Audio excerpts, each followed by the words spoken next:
Hola y bienvenidos a una nueva edición del canal. Hoy quiero enseñaros o quiero presentaros 4 técnicas distintas de prototipado para nuestros proyectos electrónicos caseros. He creído conveniente hacerlo debido a que en los episodios anteriores hemos visto un unboxing de un prototipo que mandé a producción a una fábrica en Cataluña y posteriormente describí un poco cuáles son las principales diferencias entre un prototipo casero, entre una PCB fabricada en casa y una PCB fabricada en empresa como esta. En el episodio de hoy me gustaría revisar otras técnicas de prototipado previas a llegar a mandarlo a producción a una empresa o incluso desarrollar nuestro propio PCB. A la hora de desarrollar nuestro prototipo no tenemos por qué seguir todas estas etapas como si fueran pasos de cara a conseguir nuestro proyecto. Puede ser que nos interese simplemente realizar un pequeño experimento para probar un componente y nos quedemos en la primera etapa, o puede ser que queramos llegar hasta el final, ya que queramos vender nuestros dispositivos o queramos realizar una instalación masiva y no queramos desarrollar todas esas placas en nuestra casa. Bueno, y el primer tipo de prototipo que quiero enseñaros es uno con el que posiblemente vosotros ya estéis familiarizados si habéis empezado en el mundo de Arduino.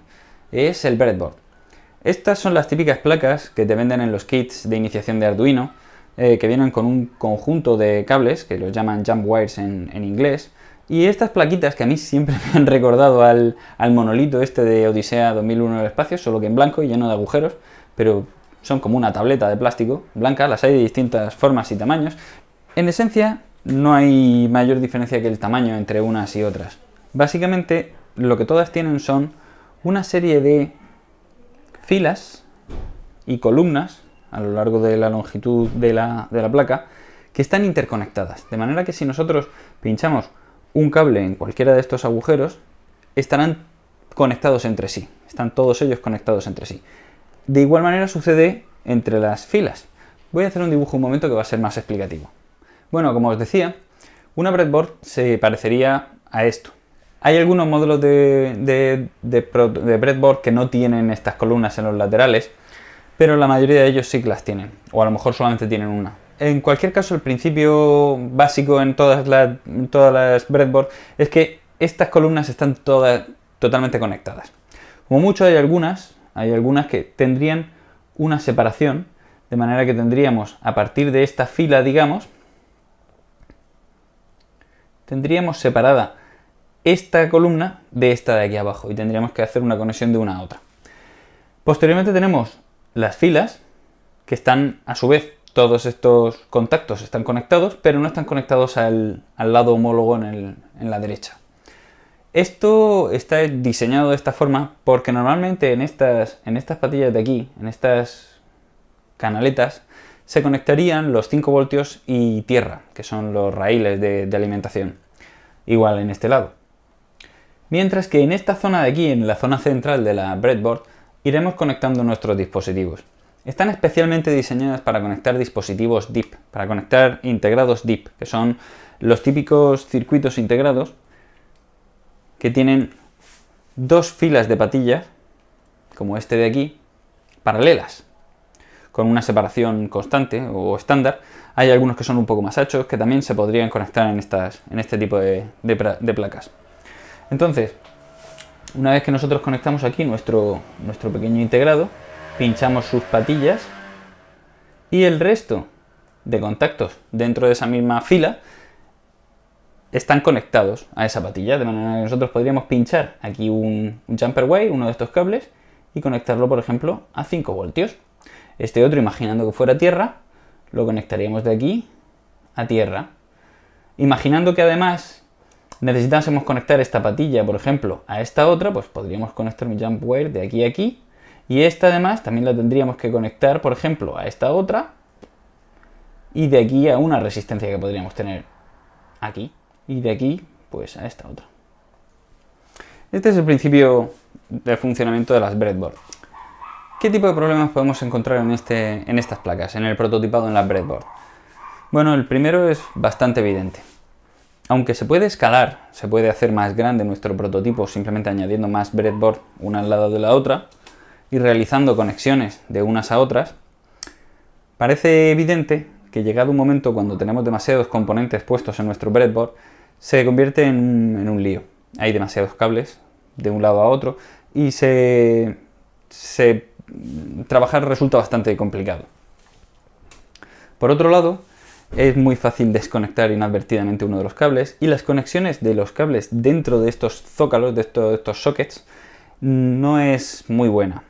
El funcionamiento interno de una breadboard consiste básicamente en que hay dos láminas de metal puestas una al lado de la otra, haciendo como si fuera un embudo, solo que longitudinal, ¿de acuerdo? A lo largo de todo esto tendríamos las dos laminitas de metal separadas y nosotros insertamos aquí nuestro componente, nuestra patilla. Obviamente la zona en la que hace contacto es realmente reducida y cuando ejercemos algún tipo de fuerza hacia un lado o a otro con esos jump wires, podemos encontrar que fallen esas conexiones. Otro de los fallos que podemos encontrar es que estos jump wires son cables que están al aire y con longitudes en ocasiones bastante grandes, como podréis percibir, y estos cables actúan de antena, de manera que cuando tú vas conectando cables de un sitio a otro de la placa, vas teniendo multitud de antenas que van colectando, van recogiendo el ruido electromagnético que hay en el ambiente y pueden introducir más ruidos en tu circuito. El último de los fallos o el último de las deficiencias que tiene este tipo de prototipo es que es muy fácil que se deteriore con el tiempo y es difícil de mantener o asegurar que vaya a estar funcionando correctamente durante mucho tiempo.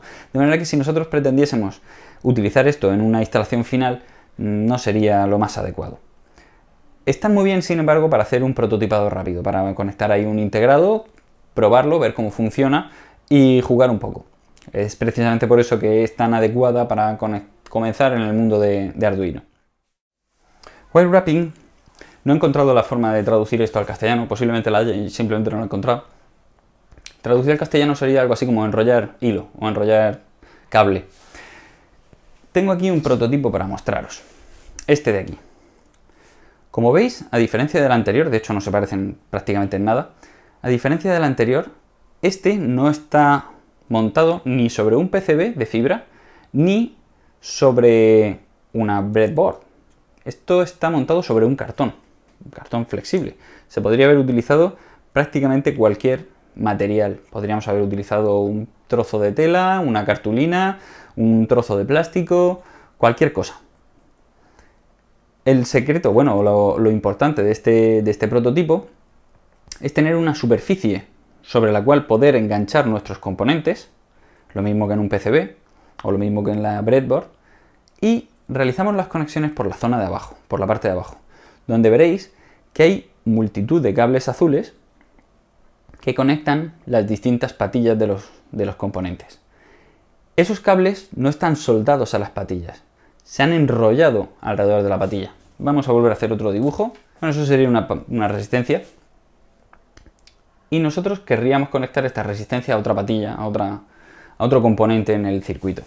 Pues utilizaríamos uno de estos hilos de wrapping y con una herramienta especial que ahora mostraré, haríamos un bobinado alrededor de la patilla que se queda firmemente sujeto, agarra la patilla, impide que la patilla salga por el otro extremo y además, al estar mucha más zona en contacto que con la placa de breadboard, la conexión es mucho más duradera, es mucho mejor.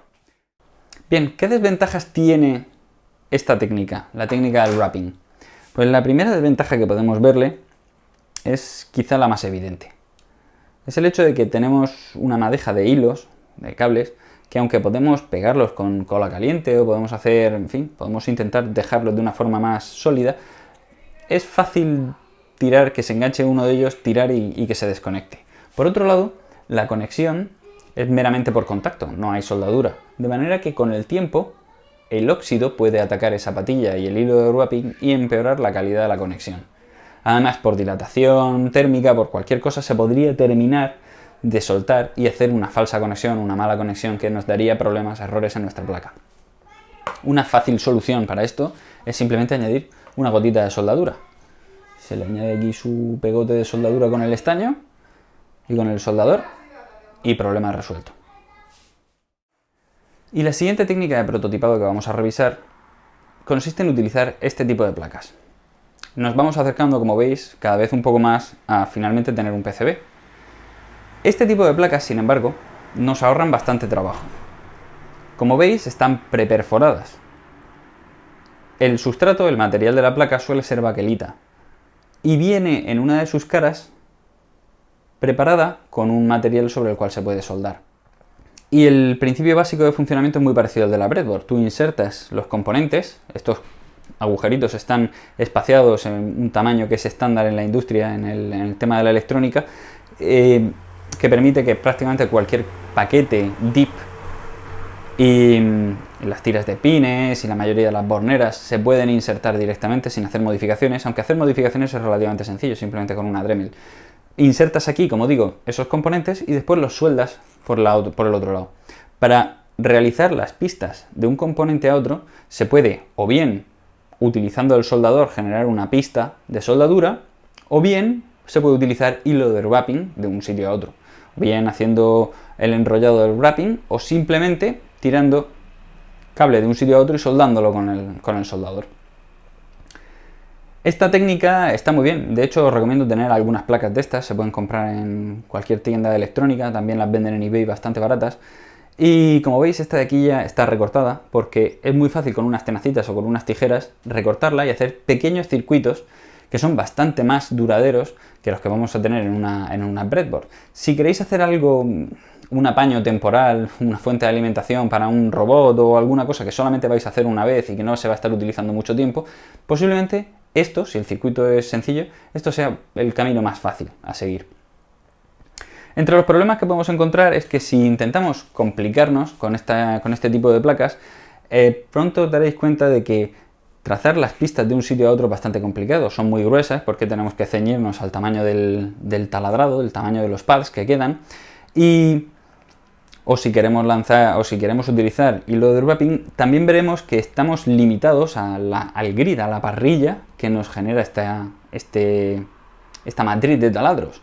Con lo cual no podemos poner las piezas en cualquier posición que nosotros queramos o en cualquier lugar de la placa, con lo cual el aprovechamiento del espacio no es tan bueno como en un PCB que se haya desarrollado ex profeso.